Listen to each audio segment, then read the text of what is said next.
کہ اطاعت جزوی نہیں، اطاعت کلی، پوری کی پوری اطاعت۔ دو حکم بھی دیا گیا ہے، ماننا پڑے گا۔ جزوی اطاعت اطاعت نہیں ہے۔ Partial obedience is no obedience. اس لیے کہ اگر آپ نے ایک حکم قبول کر لیا، ایک نہیں کیا، تو جو نہیں کیا کیوں نہیں کیا؟ کہ وہ آپ کے نفس کو پسند نہیں۔ جو قبول کیا وہ کیوں کیا؟ کہ نفس نے الاؤ کر دیا آپ کو کہ ٹھیک ہے کر لو، کوئی حرج نہیں۔ لہذا partial obedience is no obedience at all. چنانچہ اس پر جو وعید آئی ہے سورہ بقرہ کی آیت نمبر 85 میں، افتؤمنون ببعض الکتاب وتکفرون ببعض، تو کیا تم ہماری کتاب اور شریعت کے ایک حصے کو مانتے اور ایک کو نہیں مانتے؟ فما جزاء من يفعل ذلك منکم، تو جو کوئی بھی تم میں سے یہ روش اختیار کرے گا اس کی کوئی سزا نہیں ہے، الا خزي فی الحیات الدنیا، سوائے اس کے کہ دنیا کی زندگی میں ذلیل اور خوار کر دیے جائیں۔ وَيَوْمَ الْقِيَامَةِ يُرَدُّونَ إِلَىٰ أَشَدِّ الْعَذَابِ، اور قیامت کے دن شدید ترین عذاب میں جھونک دیے جائیں۔ وَاللَّهُ بِغَافِلٍ عَمَّا تَعْمَلُونَ، اور جو کچھ تم کر رہے ہو اللہ اس سے غافل نہیں ہے۔ تم اپنی ظاہری ٹیپ ٹاپ سے، اپنے داڑھیوں کے طول سے اللہ کو دھوکہ نہیں دے سکتے، اپنے عمروں اور حجوں کی تعداد سے اللہ کو دھوکہ نہیں دے سکتے۔ He sees you through and through، تمہارے باطن کو دیکھتا ہے، تمہارے دل کو دیکھتا ہے، اسے معلوم ہے کہ تم نے حج تو کیا، حرام کی کمائی سے کیا ہے۔ یہ بڑی شدید وعید والی آیت ہے قرآن مجید میں، کہ جس کا نقشہ ہماری نگاہوں کے سامنے آج دنیا میں مسلمانوں کی کیا وقت ہے، کیا حیثیت ہے۔ فما جزاء من يفعل ذلك منكم الا خزي في الحیات الدنیا ویوم القیامت۔ اب یہ قیامت کے دن کی بات جو اللہ فرما رہے ہیں، دعا ہی کی جا سکتی ہے کہ اللہ تعالیٰ اس سے بچا لے، کرم فرمائے، اپنی شان غفاری اور شان رحیمی سے ہمیں اس روز کی ذلت سے اور شدید ترین عذاب میں جھونک دیے جانے کی جو یہاں پر خبر سنائی جا رہی ہے، وعید سنائی جا رہی ہے، اللہ تعالیٰ اس سے بچا لے۔ البتہ ایک بات میں اور آپ سے عرض کر دوں کہ جو کیفیت اس آیت میں سامنے آئی ہے یہ مستقل نہیں رہ سکتی۔ اگر کوئی شخص واقعتاً چاہے آغاز میں اس کا دل پازیٹیولی ایمان سے خالی تھا، لیکن ساتھ ہی نیگیٹو نفاق سے بھی خالی تھا، کہہ سکتے ہیں زیرو لیول ہے، پلس ویلیوز اور مائنس ویلیوز کے درمیان زیرو آئے گا، تو باطن کے اعتبار سے چاہے وہ زیرو لیول پر تھا، لیکن اگر وہ اطاعت کرتا رہا، نماز پڑھتا رہا، روزہ رکھتا رہا، زکوٰۃ دیتا رہا، حرام چیزوں سے بچتا رہا، فرائض ادا کرتا رہا، تو اس سے لازماً ایمان پیدا ہو جائے گا اس کے دلوں میں۔ اس لیے کہ یہ دو طرفہ پروسیس ہے، بائی لیٹرل۔ ایمان سے عمل پیدا ہوتا، عمل سے ایمان پیدا ہوتا۔ عمل انسان جب کرتا ہے، اللہ کی راہ میں قربانیاں دیتا ہے، زادتہم ایمانا، ان کے ایمان میں اضافہ ہو گیا۔ کہ ایمان دل میں آ گیا تو ایک کشاکش اندر شروع ہو جائے گی۔ آپ کے نفس کی خواہش کچھ اور ہے، ایمان کہتا ہے غلط، کشاکش ہوگی کہ نہیں؟ جیسے فرعون نے کہا تھا الیس لی ملک مصر وہذہ الانہار تجری من تحتی، کیا میں بادشاہ نہیں ہوں مصر کا؟ مصر کی حکومت میری نہیں ہے؟ اور کیا یہ ساری نہریں جو ہے میرے نظام کے تحت نہیں چل رہی؟ اسی طرح برا نہ مانیے، ہمارا نفس کہتا ہے یہ جسم میرا ہے، میری ملکیت ہے، اٹس مائی ڈومین، میری خواہش پوری کرنی ہوگی۔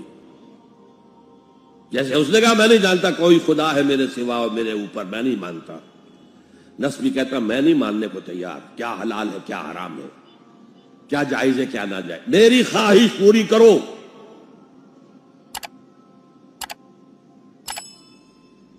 اس کے خلاف جہاد۔ نفس ماں ہم کم ترس فرعون نیست، میرا نفس بھی فرعون سے کم نہیں ہے، لیکن ایراعون نیست، اس کے پاس لاؤ لشکر تھا، اس نے زبان سے بھی کہہ دیا تھا انا ربکم الاعلی، میں ہوں خدا۔ میرا نفس بیچارہ، اس کے پاس کوئی لاؤ لشکر نہیں، زبان سے تو یہ کچھ نہیں کہتا، اندر یہی کہتا میں بادشاہ ہوں اس وجود کا، میری مرضی پوری ہو۔ تو اسٹرگل اگینسٹ دس بیسر سیلف، ایک سیلف ہے اونچی سیلف، خود ہی انا، ایگو، اور ایک ہے یہ بیسر سیلف، حیوانی جبلتیں جو اندھی بہری ہیں، جو حلال حرام سے انہیں کوئی غرض نہیں، ان کے خلاف جہاد کرنا۔ آپ نے فرمایا صلی اللہ علیہ وسلم المجاہد من جاہد نفسہ، اصل مجاہد وہ ہے جو اپنے نفس کے خلاف جہاد کر سکے۔ تمہارے اندر یہ دشمن تو بیٹھا ہوا ہے، تکڑا ہے، تمہیں کنٹرول کر رہا، چلے آؤ باہر کے دشمنوں سے جہاد کرنے کے لیے۔ اور ایک دفعہ حضور سے پوچھا گیا ای الجہاد افضل یا رسول اللہ، اے اللہ کے رسول سب سے افضل جہاد کون سا ہے؟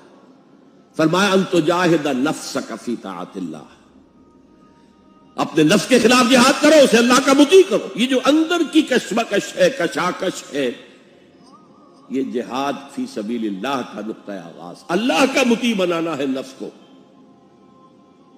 اس کے ساتھ دو سب لیول اور ہیں، اس نفس کو بھڑکانے والی ایک قوت ہے انویزیبل، اور ویزیبل بھی ہے۔ انویزیبل قوت سب سے بڑی ابلیس، شیطان، لعین، اور اس کے چیلے چانٹے جنات میں سے، اور ویزیبل میں انسانوں میں جو اس کے ایجنٹ ہیں، جو فحاشی کو کلچر کا نام دے، یہ اس ابلیس کے چیلے ہیں۔ ان کے خلاف جہاد نہیں کریں گے آپ، اگر آپ ان کے خلاف ایگریسو ایٹیٹیوڈ اختیار نہیں کریں گے تو آپ ان کے دباؤ میں آ جائیں گے۔ ان الشیطان لکم عدو فاتخذوہ عدوا، اے لوگوں یہ شیطان تمہارا دشمن ہے، اس کو اپنا دشمن سمجھو۔ وہ تمہیں سبز باغ دکھاتا ہے، بدی کو مزین کر کے دکھاتا ہے، اچھے اچھے نام اس کے رکھ دیتا ہے، اور تمہیں آمادہ کرتا ہے بدی کے ارتکاب پر۔ نہیں، وہ تمہارا دشمن ہے۔ افتتخذونہ وذریتہ اولیاء من دونی، تم مجھے چھوڑ کر اسے اور اس کے چیلے چانٹوں کو تم اپنا دوست بناتے ہو۔ شیطان کے خلاف جنگ کرو۔ اور تیسرا اس پر سب لیول کیا ہے؟ معاشرہ اگر بگڑا ہوا ہے، اس کا عمومی رجحان برائی کی طرف ہے، تو سوشل پریشرز آپ کو ادھر دھکیلتے ہیں۔ تب دو ہی راستے ہیں، زمانہ بات و سازت تو بعد زمانہ بے ساز، یا تو پیسو معاملہ ہے، زمانہ تمہارے ساتھ سازگاری نہیں کرتا، چھوڑو تم زمانے کے ساتھ سازگاری اختیار کر لو، چلو تم ادھر کو ہوا ہو جدھر کی۔ ایک یہ ہے کہ نہیں، زمانہ بات و سازت تو بعد زمانہ ستیس، زمانہ اگر تمہارے ساتھ سازگاری نہیں کر رہا تو زمانے سے جنگ کرو، لڑو، ریزسٹ کرو۔ تو تین جہاد ہو گئے فرسٹ لیول کے، 3 سب لیولز۔ نفس امارہ، اج، لیبیڈو، نفس حیوانی کے خلاف جہاد، اس کو بھڑکانے والے، وسوسہ اندازی کرنے والے، اس میں پھونکے مارنے والے، شیطان اور اس کی ذریت مانوی اور ذریت نسلی، جنات اور انسانوں میں جو اس کے ایجنٹ ہیں، ان کے خلاف جہاد، معاشرے کے خلاف ایک اسٹرگل۔ اب یہ 3 جہاد آپ نے کر لیے،